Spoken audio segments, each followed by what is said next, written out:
Spack and Kill facing Liberty in the first round of the Class B sectionals. The Spartans scored in the first off a goal by sophomore striker Travis Clipp. But in the second half, Liberty clearly had control of the pitch. Liberty and the Road Reds and Spack and Kill had their hands full, as Killian Bloat gives a good second effort and heads this one over Spack and Kill's goalie Ryan Espinoza for the equalizer at the 54th minute.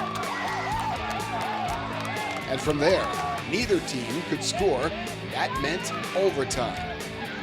In the first OT, both teams had moderate chances, but neither team could convert.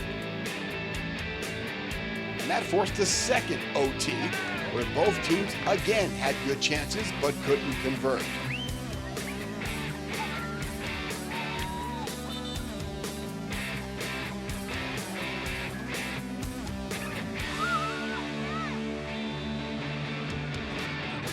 So with a 1-1 tie after double overtime, we go to penalty kicks.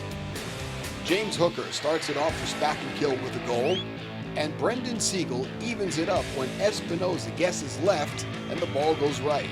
We're tied at 1. Jake Kaufman freezes Liberty's goalie, and it's 2-1 Spack and Kill. But Gustavo Romero evens it up again, and we're tied at 2. Chris Stamper was a no-brainer. That makes it 3-2.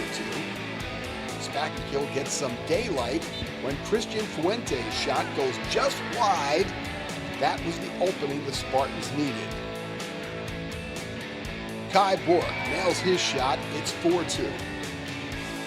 Osmar Alea Paz gets Liberty back on track, making it 4-3. But if Nathan Frick can hit his shot, it's all over.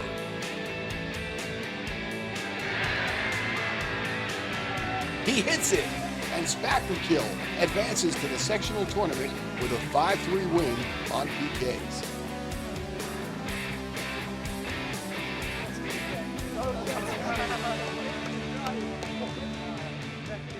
How nerve-wracking is it for you? Because you knew that if you hit that, that was it. If you didn't, there's a chance they could tie it. Oh, I was scared. I didn't want to miss that. I didn't want their season to end, everything.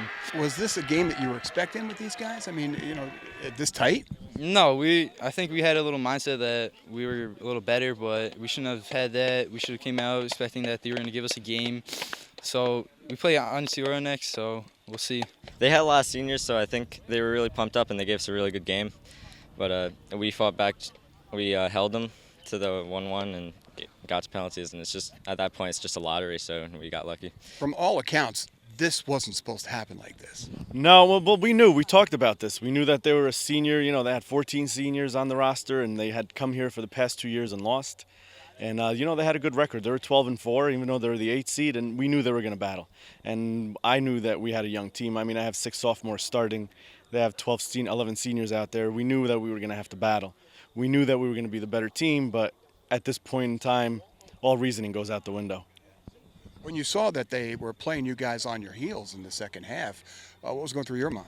The thought of losing did cross my mind. We looked weak at times. We looked scared. We looked very vulnerable at times. And if it wasn't for our back two with Nate and Kai and Andrew Davis as well, that stepped up, it could have been a different situation. And then that second overtime, Ryan Espinoza came up with a huge save that kind of built a little momentum and kept us in the game. And I knew that if we got him to PKs, we would have a good shot.